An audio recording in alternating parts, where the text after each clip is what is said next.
positive impact in society.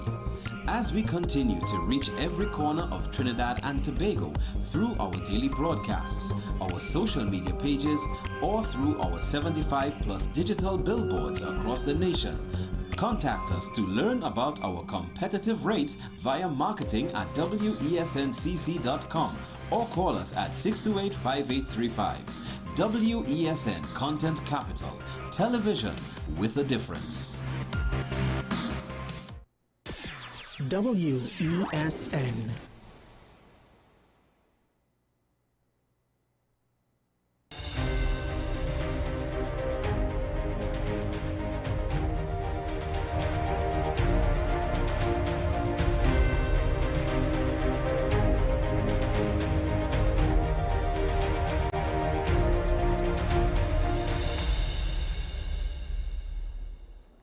Good morning and welcome to AM Prime on WESN. I am Takia Thompson, your host for our Thriving and Throwback Thursday. Starting off strong in today's show, the debate over whether Piarco International Airport should be renamed after former Prime Minister Basilio Pandey is drawing reactions from the country's indigenous community. We address this in our TNT Landmark Changes segment. See, the Santa Rosa First People community says while it respects Pandey's contributions to Trinidad and Tobago, any move to replace the name Piarco must involve meaningful consultation and consideration of the site's historical and cultural significance. Chief Ricardo Barrett Hernandez joins us to discuss the community's concerns and why they believe the name Piarco should be preserved. Good morning, Mr. Hernandez. Good morning to you and to your viewing audience. Now, Mr. Hernandez, can you explain why the name Piarco holds such significance for the indigenous community, and also, share on how some people may see this as simply a name change? Why do you believe it carries greater cultural and even historical implications? Okay, thank you so much for this opportunity to share our thoughts and our concerns on this issue. Yeah. The name Piarco is one of the place names that is identified with our indigenous past and present. And for us, it holds a lot of significance in that if you remove the name, you will be contributing to the further demise and erosion of whatever little is left of our indigenous culture and heritage. And we must remember that the indigenous peoples, like all peoples today, made a significant contribution to the development of this nation. Mm-hmm. During the time when the indigenous peoples occupied the land in its totality, that is to say that when there were no other ethnicities, they contributed in the way and what was available for them at that time. Mainly in cotton trails, many of which we use today as our main roads and highways, developing the agricultural sector. So what they had available to them in terms of resources, they made their contribution. Piarco is one of the indigenous names. We are told from very young that it was one of the nations or tribes that occupy that area, that this place is named after them, or it was given by them to describe some aspect of that area. This is the history that we have. Mm-hmm. So that, the indigenous people have lost so much as compared to other groups that are in the society today practicing their indigenous heritage and culture, and they are even adding to it from their motherlands, and so such as, those who came from India, those who came from Africa, and so on. So we see this as preserving the little that we have left of our indigenous. If you continue to erase this one, tomorrow you might want to erase another one. And finally, all will be gone. And what do we have to identify and to leave for future generations as it pertains to our history, and our cultural past? So that is why we feel that it is so important that the name Piarco remains in whatever is to come in the future. Yeah. And Mr. Hernandez, your statement raises concerns about, that lack of consultation. Have any government officials or even stakeholders reached out to the community regarding this proposal? no government officials, and I must remind you that really this did not come directly from the government. As far as I could recall, it came from a sector in the society or a section in the society. I think one of the East Indian groups or organization who saw it fit to call for this name change, and so it was not a direct request from the government. As we heard the Prime Minister say that they are considering renaming Nelson Island. Nelson Island, this came directly from the government. So in this regard, it is not something that came from the government, and no one has contacted us for any sort of opinion. It's just what we saw in the media and so on, responded to it. Yeah. And in terms of that consultation or even meaningful consultation, what would that look like with indigenous groups or in this situation? Okay, well, let me tell you, I think the indigenous peoples have for a long time been lobbying. That is Santa Rosa, and then there are some new groups that came on the scene in recent times. And I believe that a forum, we are placed in the Ministry of Culture and Community Development. That's our line ministry. Right. But there is no setting or no, like, let me give you an example. In the past regime, the past government under the People's National Movement, and even under the last People's Partnership government that the present Prime Minister was the Prime Minister of the country at that time too, we had what you call committees, cabinet appointed committees, to deal with all the issues that affect First Peoples. So we could have brought up in these committees issues such as this one and discuss it, among many other issues. And then with the hope that it will go to the relevant department if it warranted cabinet oversight or just a ministerial oversight or whatever. And that is what we consider meaningful discussion. It is not only on a single issue, but with a lack of that, since the change of government, we have not had that kind of forum or avenue to express ourselves and to discuss matters like this. And we have asked that something be done, either a Bureau of First People's Affairs we set up in the ministry, or a committee again, or something where we can have what we call meaningful discussion. Yeah. Discussion on a one-on-one, so it's not meaningful. It's not registered. It doesn't go anywhere. There is no record so that you can trace. So when we say meaningful, we mean that there must be proper records, there must be proper minutes so that you can refer back to the discussions raised and the decisions taken. And this is what we mean by when we say meaningful discussion, as I say, not only on this issue, but there are so many issues that affect First Peoples today. Yeah. The NCIC, they argue that, the airport should be naming the airport after Basdeo Pandey would be a fitting tribute to a transformative national leader. How do you respond to that argument? Well, I have said in the past, and I will say again, we cannot prevent any administration, whether the current or the past, or one to come, from changing the name of the airport or any other institution that they feel they want to change it. But what we are saying is whatever decision is taken and whatever name comes up, there must be a way to incorporate the name Piarco so that Piarco remains there as part of this overall change. So we are not for or against the direct change of Piarco to add a name to it. We are not against that. But what we are saying is if the name Piarco totally comes out of that, then we see that as a disrespect. Yeah. And you've touched on this and may have even answered it, but in terms of looking at that alternate way or another way, the country could commemorate Mr. Pandey's legacy without changing the airport's existing name. Like, do you think there are alternative ways that could happen?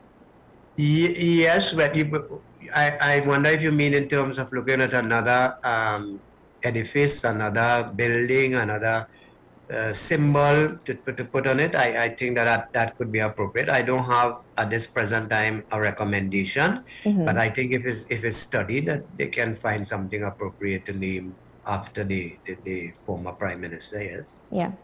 And your statement says place names carry the memory of ancestors and even communities. Can you elaborate on why preserving indigenous place names is important? It is important because it reminds us of our true history. Many times we talk and we say and do things as if Trinidad started at independence. There is nothing before independence, and that is so wrong. Trinidad had so many indigenous communities all across the country, and they had their own governance system.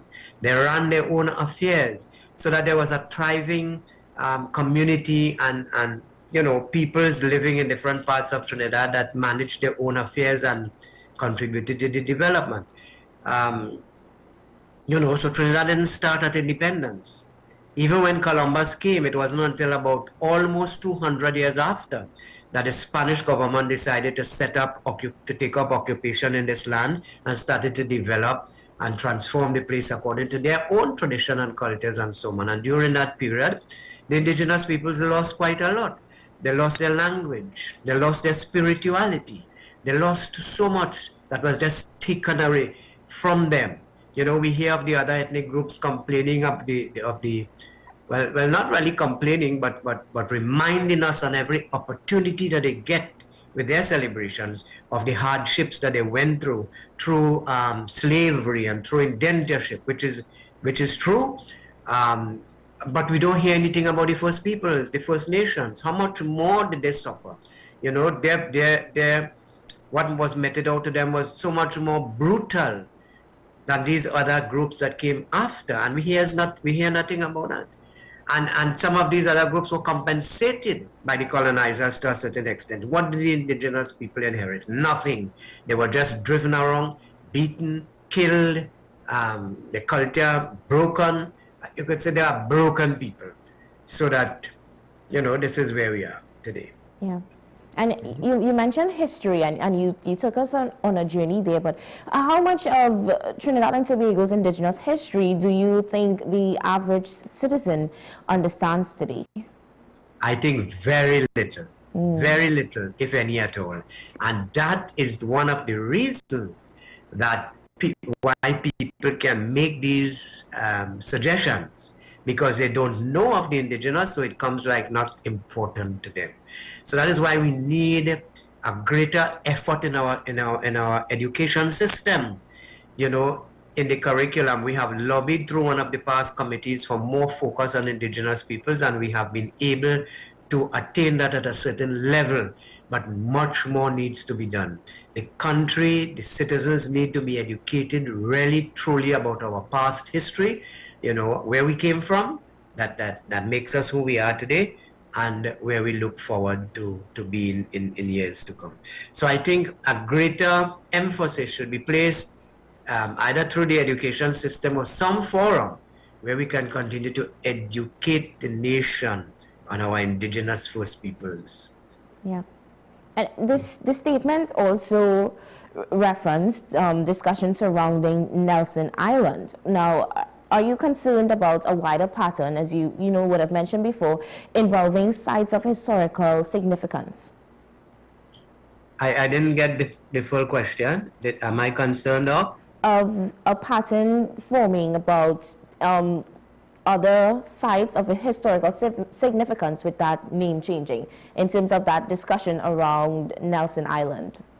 Well, to be quite frank, I don't have too much a problem with Nelson Island, the name being changed, because Nelson or Nielsen or whatever the name was, most likely would be an English person who would have contributed in some way to some negative influences on one of our ethnic groups and so on. So I don't have a problem with that in changing the name of Nelson Island. But again, you see, these are difficult situations, because Nelson Island is holds a significant place too for not only one group in the society. There are so many other groups or ethnicities that were touched by Nelson Island. How do you arrive at a name that will be acceptable to everyone? To be acceptable. Maybe you cannot get that, because there are so many diverse peoples, and Nelson Island would mean different things to them. In terms of the change of name, I don't have a problem with it. The problem comes when is how do you choose a name that can best be accepted by all concerned, for Nelson Island. Yeah. And what safeguards would you like to see in place before decisions are made about renaming national landmarks? Well, the last administration had dealt with that to a certain extent, in that when the Columbus issue came up, as you know, there were big concerns on Columbus and to remove the statue and so on. So the then government saw it fit to set up a committee to deal with how you treat with monuments, signage, and things like that. And I was part of that committee, among other representatives of other sectors of the society. And we did a lot of work. We interviewed a lot of people, groups, and interests, and so on.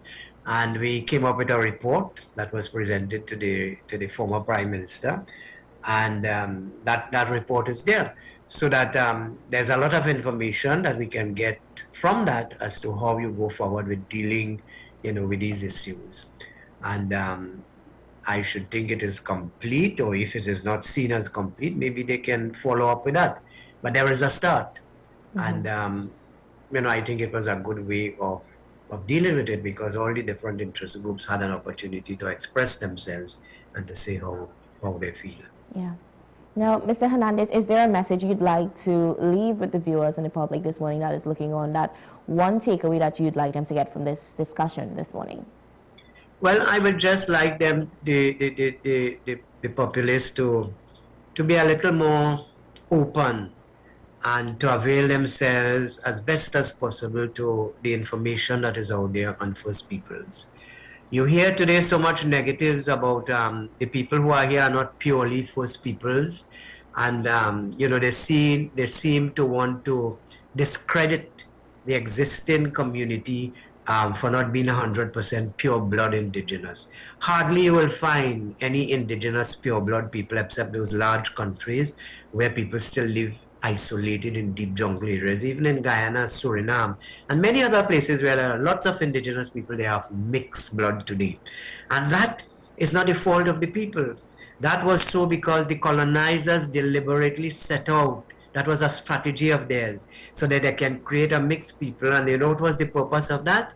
To disenfranchise the descendants of the First People of their rights to the land and many other inherent rights. And we are seeing that they did a good job of it, because today when people throw that at you, they are doing just what the colonizers wanted. So we are being disenfranchised of a lot of inherent rights based on the mixture of blood. And the United Nations Declaration on the Rights of Indigenous Peoples speak to that, realizing that that is one of the issues. So people can avail themselves on the declaration. It speaks about the same thing we were discussing, the names of a place, the indigenous names, how you preserve them, about a mixture of a people. I made a reference recently about Canada being the most advanced country as it pertains to dealing with the issues of their First Peoples. And there is one group in Canada that is called the Métis, and the Métis is a nation that is of mixed ancestry, indigenous and some other European or other mixture. And you know what? They are protected in the Constitution of Canada as an indigenous group. So bringing up the argument that there's a mixed group and don't take them on and so on, it is just to further fulfill what the colonizers set out to do. So that should be thrown out, discarded. So all I can say to the population is that we need to avail ourselves and to do more research and to find out more of the indigenous peoples, before we take certain hard positions. Because just as the other groups and ethnicities are fighting to secure their space and their heritage, we also have a right, according to the UN Declaration. And apart from the UN Declaration, our own inherent feeling and rights allow us to fight for and to preserve what is left of our heritage. Yeah. Thank you.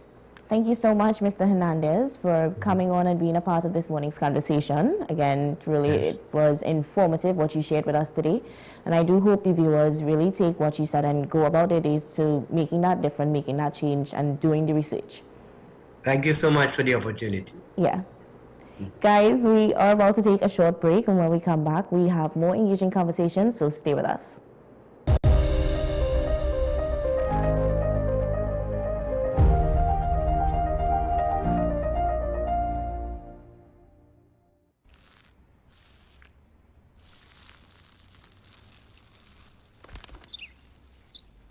Maybe he landed here totally by coincidence. But if by chance he's admiring your fresh coat of Benjamin Moore soft sky blue, well, that's a pretty high compliment. Coming from an expert.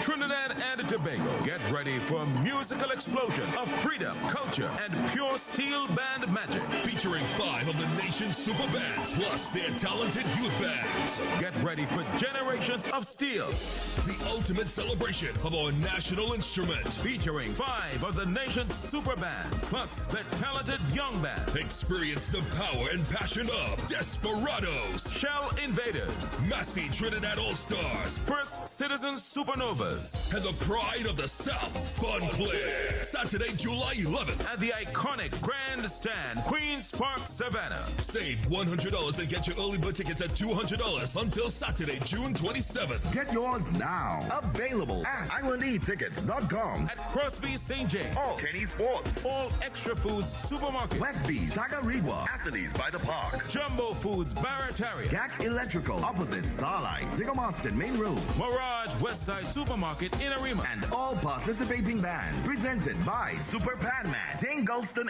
and Friends. For more info, call 732-3402. Generations of Steel.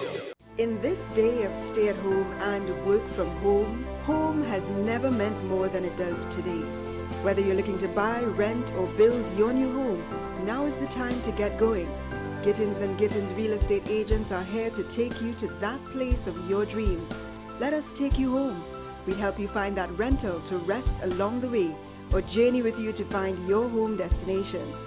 Investors and commercial enterprises too, call us and we'll walk the distance to place your business in just the right location. Owners, leave the headaches to us. We'll find your tenants or buyers while you stay at home. We'll even manage your property at your bidding. Anything real estate, come home to Gittins & Gittins Real Estate. Call us at 760-3280 or 747-1220 or visit us at 16 Fifth Street in Woodbrook.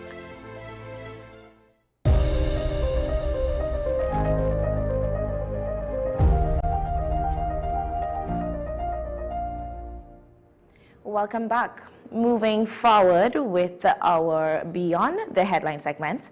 At a time when digital content is increasingly competing for people's attention, one organization is hoping to rekindle a love for books while creating new opportunities for local writers. The Aruka Soul Kitchen Authors Village will bring together authors from across the nation from a day of literary engagement, networking, and storytelling on June 27th at Wilson Field in Aruka from 11 a.m. to 5 p.m.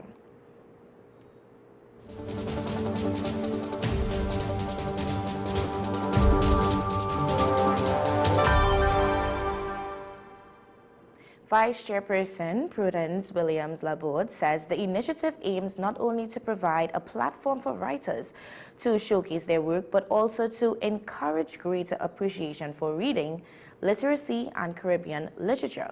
She joins us this morning. Good morning, Prudence. Good morning, and thank you so much for having me. Thank you for this amazing opportunity. Absolutely. So can you tell us how did the idea for this event came about, and what gap is trying to be filled within the local literacy community? So the whole concept of the Author Village came about because as an organization, Aruka Soul Kitchen, we're focused on community, people development, and also, local entrepreneurship. Based on, the UN Sustainable Development Goal of education, that's one of our big areas of focus. So last year we completed, our All About You Girls workshop, which was amazing. And this year we thought it best to focus more on literacy through community engagement. Yeah. And I am an author myself, an author of 2 books, and having that perspective that there's never enough spaces for authors, particularly Caribbean authors, we grabbed on the opportunity to do so. In April, I think it was the UN's World Book and Copyright Day. And, we said we want to continue on that momentum to create a space for authors and to celebrate their work and also give them an opportunity to meet the public. Yeah, absolutely. Now, what can visitors, expect when they attend the village, but also what challenges do writers in Trinidad and Tobago face when, and even, trying to gain that visibility for connecting the community with readers? So the first challenge with authors is visibility. Yeah.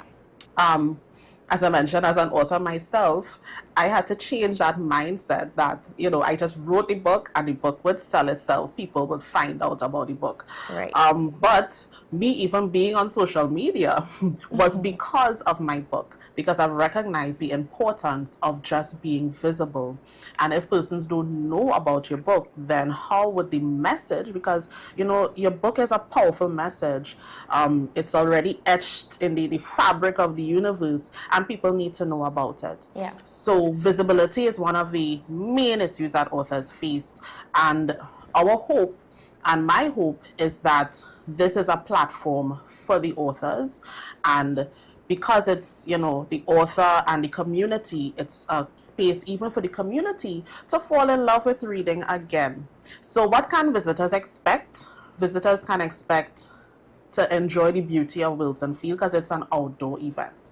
Most of the times now we like to be more on the indoors, but this is an author village with a difference. It's in a beautiful outdoor setting. We're going to be having eats and drinks for sale. Part of the agenda would include authors getting the opportunity to read a little bit about their books, from their books, and to tell us about their books, to build that engagement. So it's not only an opportunity to get a sale, right, but the return on investment for the authors is that persons would get to know about them. Yeah. We want people to just enjoy this space. We want to create a little reading section, so persons could sit and relax and read and, just, walk around, engage the authors, ask them about their journey, ask them about their services, ask them about their books. Yeah. I know you did touch on this, but, I'm still going to ask you to elaborate a bit more in terms of how does that direct interaction between author and reader benefit both parties? That interaction, it helps the book become real. It puts a face to the book, Right. Sometimes we see books on the shelves, we go into the library, we go into a bookstore, sometimes failing to realize that somebody actually influenced the creation of this book. Now, while, we're in the era of AI and AI is doing a lot with writing, even books at this point in time, right, but there's still somebody behind there with a vision. So meeting the author helps the book comes alive, and it also brings a little bit of context and relevance. So, even with my book, The Everyday Leader, when persons read it and then they meet me, it's like, oh, okay, it makes sense. And then they ask questions and, it brings that clarity. What was the meaning behind The Everyday Leader?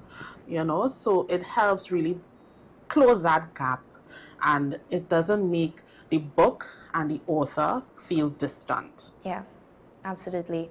Now, the event also aims to promote literacy. So do you Yes. believe reading habits have changed because of social media and even digital platforms? Yes. So, now, as I tell my clients, because I'm also a life coach, you know, we go through the whole doom scrolling, and if a video is more than a minute or two, we move past quickly because, you know, it's like a dopamine shot, right? We just want quick information, and we all guilty of that, this microwave society and mindset, right? And because of that, reading has become more of a utility. Holding that physical book, it almost feels a little bit of the past, right?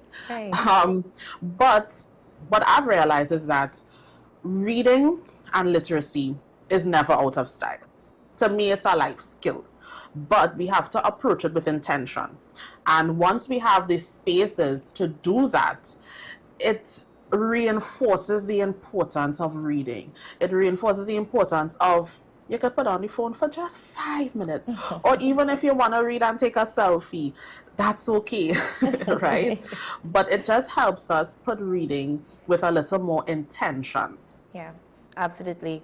And how can initiatives like, you know, the Authors Village encourage children, young people, and even adults to engage in reading more?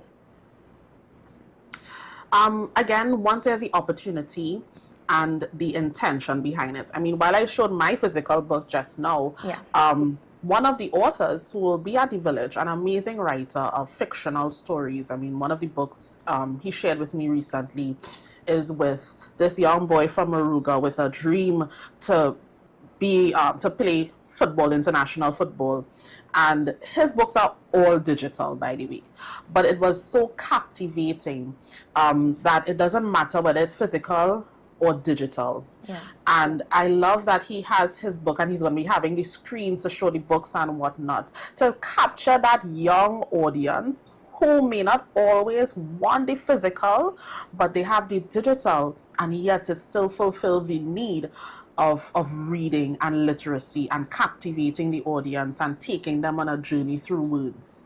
You know, reading helps with the imagination, it helps with retention, you know, it helps with just thinking, you know. So I want persons to really embrace the importance of reading in what you call it, a non-traditional way. We're not in a library, we're not in a room, we're outdoors, you're getting to engage the people behind the book. You know, I hope that answered the question. Yeah, it definitely did. It definitely did, and gave us a bit more to add in. So that was really good. Thank you. And yes, I'm very passionate. and that's what we need for communities like this. Persons who are passionate enough to, you know, take that initiative to create spaces, which is important.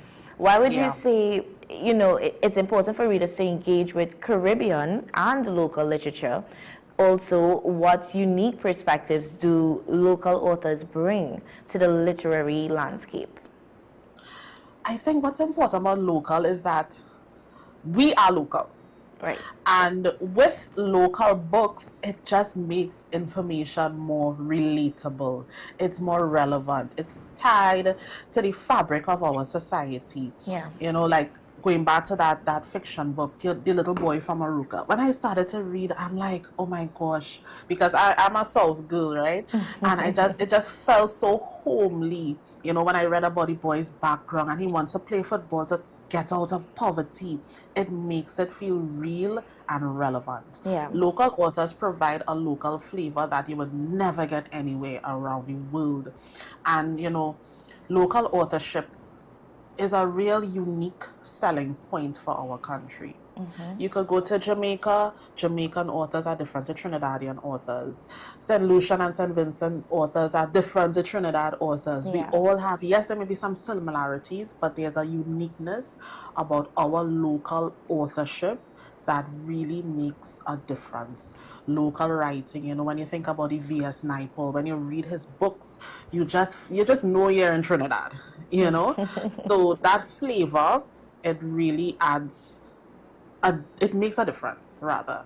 Yeah. And how can supporting local authors help preserve local stories and even cultural identity? I mean, the question in itself actually answers it. It really preserves our culture in a time where you know, we're so bombarded with international media, what's going on in the US, the UK, other parts of the world, that almost stifles our identity at some point in time. Right. When a book is written, that in itself is a piece of identity that now forms part of history. When you write a book, it's really and very rarely rescinded, right? So supporting local authors helps us to maintain and improve and increase our identity and to leave that mark in the world that we are Trinidadian authors and we have a story to tell. Yeah. We have a rich history and those books represent that. So please support local authors. I can tell you personally, it's not a cheap thing to write a book. It's not more accessible, but it takes some sweat and tears. Yeah. And when you support the author, you're really supporting the continuation of their work. Absolutely. And beyond selling books, what impact do you hope this event will have on the wider community? The impact that I expect is that one, they see Aruka Soul Kitchen as a place where learning is important, and we're also very big on community. Yeah. I want persons to know that reading is important. Again, it's a life skill, and we need to read with intention and know that there are places and spaces that are there to support you. Yes, absolutely. And is this intended to be a one-time event, or do you hope to make it into an annual fixture? My hope is to have it as an annual fixture. Now, there have been some author villages, so I always tell people this isn't compete, it complements. Right. As an author, the more opportunities you have to sell the book, the better. Right? Absolutely. You're able to get your money directly. You're able to see the people and who read your books, who may have an interest in your book. You get to see them directly. So this is one event that I would want annually to complement all of the other initiatives that we already have. And I hope that it encourages more persons to step up and step out and to push these types of programs. You know, we're hoping, you know, if persons would want to volunteer on the day, we've reached out to a few organizations to help with, you know, giveaways just to make it exciting. So if you all want to support, and I'm speaking to the public, please reach out to us. Our number is 368-5335. And you could follow us on Aruka Soul Kitchen 868 on Instagram. Absolutely. Now, for that one person or someone out there who hasn't picked up a book in years, what would you say to encourage them to attend the Authors Village and reconnect with reading? Just come with an open heart, an open mind, come curious, come just to even ask us, the authors, some hard questions. Why is it important to read? Why should I read your book? You know, just come, even if it's to come and buy some popcorn on the day, or to buy a bottle of juice or something to eat. Just come, because you know, when you enter into these spaces, it changes your perspective. Yeah, absolutely. And for that young upcoming authors, you know, looking on and they're seeing you be so passionate about it, and you know, that's the drive they're looking to continue on their own journey, what encouragement or words of advice would you leave with them? I would say just start. Don't start perfectly. Just write what's been placed in your heart and in your mind. A journey of 1,000 miles begins with one step. So just write freely, write unapologetically, and then you reach out to persons who could help you on that publishing journey. You know, I've helped an author write her book in 7 weeks. So the process could happen quickly with support, but the point is, the story is yours, and you just write what's placed in your heart, and things would start to flow naturally. Yeah. Thank you so much, Prudence, for coming on this morning and being a part of the conversation. You are most welcome. Thank you for having me. Absolutely. As I say it is so important to have passionate persons like yourself, you know, to come about with spaces, initiatives like this, just to, as you said, you know, rekindle that spark, rekindle that flame, because reading does so much, You know, it takes you places, it widens the imagination, it makes you think, it stimulates brain. Yes. So it's important that there are spaces like this, there's initiatives like this still going on, and I would love, love to see this happening annually. So it's something we definitely can follow up on to ensure that, you know, the space is still there, persons feel welcome to come out and read and be a part of the experience. Yes, thank you so much. Absolutely. Guys, we are about to take a short break, but when we come back, we have more engaging conversations, so stay with us.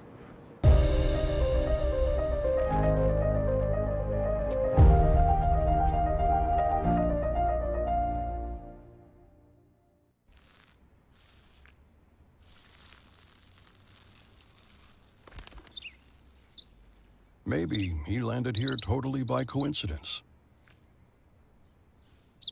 But if by chance he's admiring your fresh coat of Benjamin Moore soft sky blue, well, that's a pretty high compliment. Coming from an expert.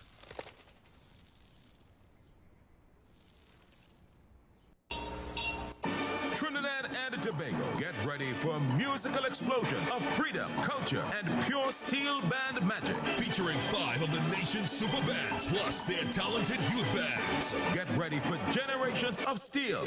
The ultimate celebration of our national instrument. Featuring 5 of the nation's super bands, plus the talented young band. Experience the power and passion of Desperados, Shell Invaders, Massey Trinidad All-Stars, First Citizens Supernovas, and the pride of the South, Fun Clear. Saturday, July 11th. at the iconic Grandstand, Queens Park, Savannah. Save $100 and get your early bird tickets at $200 until Saturday, June 27th. Get yours now. Available at ICNTT.com. At Crosby St. James, All Kenny Sports. All Extra Foods Supermarket, Westby, Tagariwa, Athletes by the Park. Jumbo Foods Barataria, GAC Electrical, opposite Starlight, Tiggermarkton Main Road. Mirage Westside Supermarket in Arima, And all participating bands. Presented by Super Padman, Dane Gulston and Friends. For more info, call 732-3402. Generations of Steel.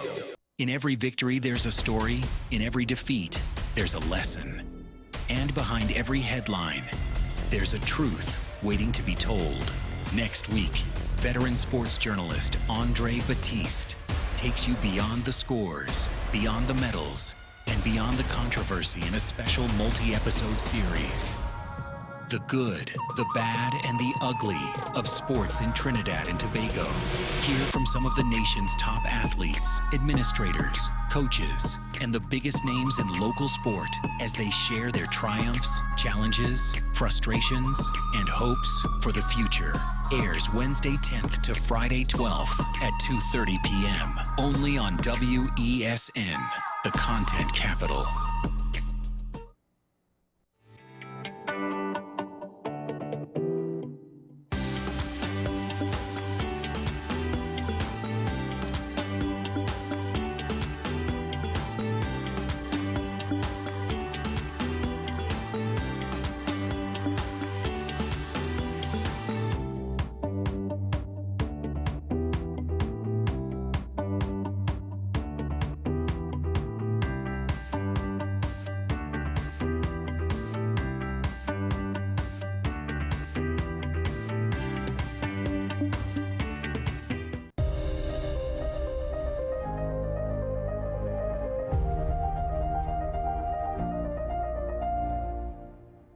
Welcome back. Continuing with our Beyond the Headline segment, as Trinidad and Tobago continues its push towards a fully voluntary blood donation system, CWER International TT is reinforcing the message that giving blood is both life-saving act and a civic duty.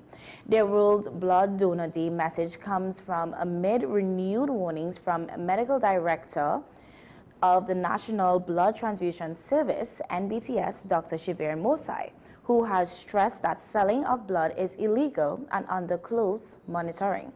The discussion is further highlighted by the recent national blood donation drive at the Couva Children's Hospital, launched with support from former West Indies cricketer Nicholas Puran and Health Minister Dr. Lakram Budo, as authorities aim to strengthen the country's voluntary donor base and eliminate any form of commercial blood donation. Head of SIWA TT, Raven Tiluxon, joins us this morning to share more on it. Good morning, Dr. Tiluxon.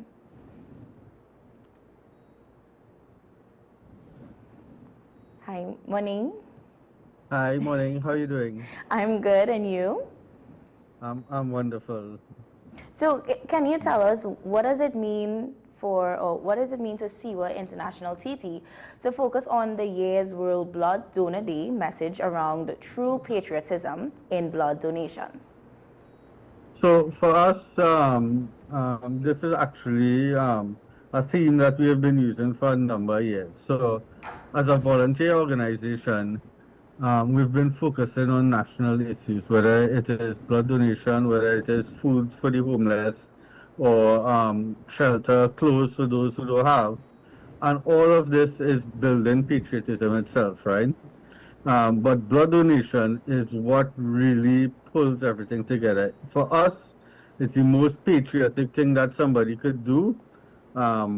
It's giving of yourself and you're giving it to your country.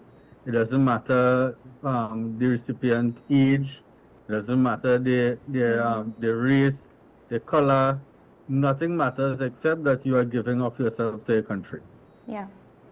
Now, you've highlighted cases such as thalassemia patients, sickle cell patients, and emergency trauma situations. How severe is the current blood shortage in our country, in your view, of course? So the actual numbers are we collecting just about 19,000, just under 19,000 units. And the need is for 40,000 units. So as you know, that's less than half.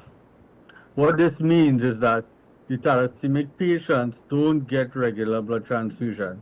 And this is not a today event. This is something that has been happening for decades, right? And we're just really heartened that there's a renewed drive, because it's something that we've been clamoring for, something that we've been pushing personally. These thalassemia patients, these sickle cell patients, when they don't get their blood transfusions on time, what happens is their organs start to deteriorate and they end up in the hospital, costing taxpayers a lot of money, right? Having said that, if they get the regular blood transfusion, it reduces our healthcare bill, and they become very good, productive citizens. So many of them that I know have really good jobs. They provide a lot of value to the nation. Right. Yeah. And what would you say are the most common barriers preventing people in Trinidad and Tobago from donating blood regularly? So I think the most common barrier will be travel, or if we let's say have some issues regarding surgeries or things like that. But other than that, the biggest thing I think would be miseducation and fear. Right. People believe that it's a very difficult process. People believe that that sometimes, you know, that inconvenience is a little too much for them, or they wouldn't be able to handle the needle stick, or there are misconceptions in terms of, can I give if I have a tattoo? Can I give if I have diabetes? And the reality is you can give in all of those scenarios. It's just you have to make sure that your high blood pressure and your diabetes are controlled. You just have to make sure that your tattoos or your PSNs were 3 months before you're actually going to give. That you're traveling in malaria endemic countries 3 months before you actually give, but you can give. Wow, yeah. And medical authorities have stated that selling blood is illegal in Trinidad and Tobago. From your understanding, what distinguishes legal voluntary donation from illegal or unethical practices? So this is a real big question, right? And it's a really important question. So people who give blood to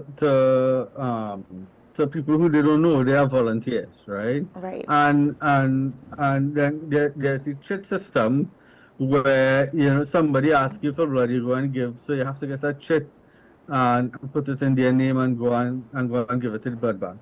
This chit system exists only because we don't have enough blood, right? And what happens is sometimes that because people can't get blood, somebody might need 5 units of blood, or and just understand the scenario. If someone gets in an accident or some issue happens, they need emergency surgery is the night, and they're asking you, you need 5 units of blood because we don't have enough in the system. And the trauma that family goes through, they will do anything to save their loved one. So sometimes they go and they pay someone who may not be healthy, who may not lie, who may lie on the screening process because they want the money, and this is illegal, right? It is illegal to pay somebody for blood, and once you give them a big incentive like that, sometimes they lie through the screening process, and they could institute infected blood into the system, right? So that is the biggest problem with and why paying for blood is illegal. But not only that too, on the volunteer side, what the ideal is for us to have enough volunteers, enough people coming forward to provide that 40,000 units of blood. Once we could do that, this chit system will immediately disappear. The doctor will not have to ask the family for a chit, and then surgeries happen regularly. The thalassemia patients will get their blood. If you, me, or anybody, God forbid, getting any problems and we need a unit, our family would have to run around scampering. And all it takes is just 20,000 people given 2 times a year, or 40,000 people given 1 time a year out of our population of 1.4 million. Wow. Yeah. And how important would you say is public education in ensuring people understand that blood donation must remain voluntary and non-remunerated? Yeah, so I think the public education is the biggest gap that we have. That's why we're very heartened by the approach that the ministry is taking. For years, we've been seeing constant refurbishment of the blood banks and all of these other things, which is necessary in some cases, but have not added any new blood to the system. In fact, we've been reducing over the years. But now, with our sports ambassadors coming on board, the Nicholas Purans, the Caitlin Sultans, and they understanding and they helping to promote the need for blood donation, we hope that the Ministry of Health also take that approach and push the education aspect of it. That, for us at COTT, is the greatest gap. Because as an organization that is built on volunteerism, we know the people of Trinidad and Tobago is very charitable. We have experienced that firsthand. So the gap really is understanding and having that public education, and Trinidad will fill the gap on its own. Yeah. And what role do public figures and campaigns like, the recent drive at Couva Children's Hospital play in encouraging donor participation? Yeah, I think we really need to get all our artists, we need a full national campaign like we had the AIDS campaign in the 80s and 90s. If we could get something like this done, this problem will be solved immediately. So we see that the gap is between 19,000 and 40,000, which is 11,000 units, right? Sorry, 21,000 units. It looks like a big number. But all we really need is just 3,300 units every month. And we have more than the capacity in all the blood banks that we have to collect this efficiently. If we could get our sportsmen, our cultural artists and our cultural ambassadors and everybody behind this, if we educate them and let all of these influencers share the knowledge throughout the social media, and the traditional media, I think we will achieve it. In fact, COTT in 2 weeks' time is having our 3rd annual run for blood donation. This is on the 20th of June, and we are already oversubscribed. We're probably going to close within a day or two. 1,000 people subscribe for the run. Wow, congratulations, that's really good. So that's a good step towards it. And even to add on, like what needs to change in order to build that more sustainable and even reliable national blood supply system? For us, I think accountability. Dr. Musai from the National Blood Transfusion Service, when he spoke about accountability and and tracking all the units. I think once people know that the units are being used properly and are fully accounted for, and they're seeing how people are benefiting from it, they will continue to donate. So if we can reach that point where we could text message someone who gave blood a week after and say and let them know your blood have been used. You don't need to tell them the name of the patient, but you know your blood have been used for someone who required a cesarean section or somebody who required heart surgery or just emergency surgery. That I think will encourage people to rebook for an appointment 3 months after immediately. Yeah. You know, and these are the little innovative steps which I see the Dr. Musa and others are trying to get involved in and trying to put in place, and I think these things will help in solving the issues. Absolutely. What message would you like to send to citizens who may have never donated blood before but are considering it today? I would suggest that just go ahead. The nurses are really nice. My wife and I actually just completed 80 units together, 40 units each. And we don't like needles, like everybody else. Is a uncomfortable situation when you go to sit down in a chair and you have to psych up yourself. But the nurses are experts at what they do. They are really nice. You just close your eyes and within a second it's in, and then the process happens within a couple of minutes. You're done.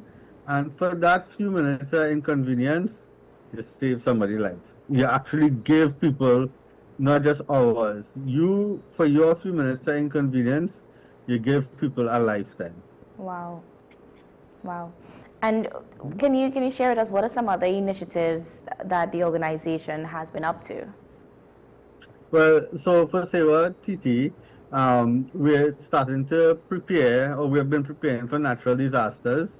So we're going to continue with our community emergency response training. We have a couple of health fairs coming up, possibly one before the end of June. And then we'll have our massive close drive right after Diwali. And in between all of this time, we're going to be trying to procure the resources, manage resources to get new sandbags, to provide the continued upgrades of our mobile units so that when there's a natural disaster, we can respond very quickly. Yeah. Wow. Thank you so much, Mr. Tilakson, for joining us this morning and being a part of the conversation. And just to reiterate what you would have said before in terms of that encouragement. So for young people and even first-time donors, you know, how can you encourage them to become regular voluntary donors? Yeah, I would say just think about the goal, right? The goal is you once you go on that chair, you're going to save somebody's life, right? Just think about that and go ahead and do it. It's an easy process, and anybody could do it. Once it's 17 years with parental consent or 18 years and over, just go to any one of the blood banks. Just Google or AI, however you search it, Trinidad and Tobago blood banks, and you'll get all the information. Thank you so much again for joining us this morning for the conversation. It was truly informative, and I hope it did ease so many persons looking on who would have had some misconceptions about giving blood and being able to just do it voluntary. So thank you for coming on and clearing up some of those questions that we would have had. No problem, and thank you for sharing the information, because we could speak, but people wouldn't hear it unless you share it. So we're very grateful for you and your role in this also. Absolutely, thank you. Guys, as we wrap up today's show, we hope that every conversation was meaningful and you were able to pull something from it. We thank all our guests for being a part of today's conversation as well. And as I always say to close, stay safe, stay informed, stay positive. Up next, we do have Sean Michael Small at 8 with Talking Points, and I'll see you again tomorrow morning. Bye.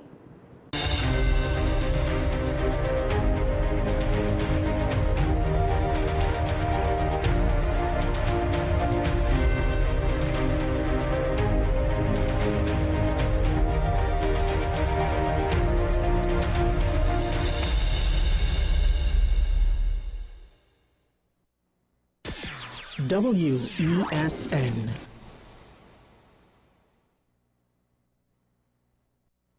In every victory, there's a story.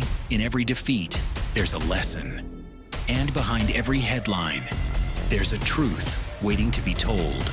Next week, veteran sports journalist Andre Batiste takes you beyond the scores, beyond the medals, and beyond the controversy in a special multi-episode series. The good, the bad, and the ugly of sports in Trinidad and Tobago. Hear from some of the nation's top athletes, administrators, coaches, and the biggest names in local sport as they share their triumphs, challenges, frustrations, and hopes for the future. Airs Wednesday 10th to Friday 12th at 2:30 p.m. Only on WESN, the content capital.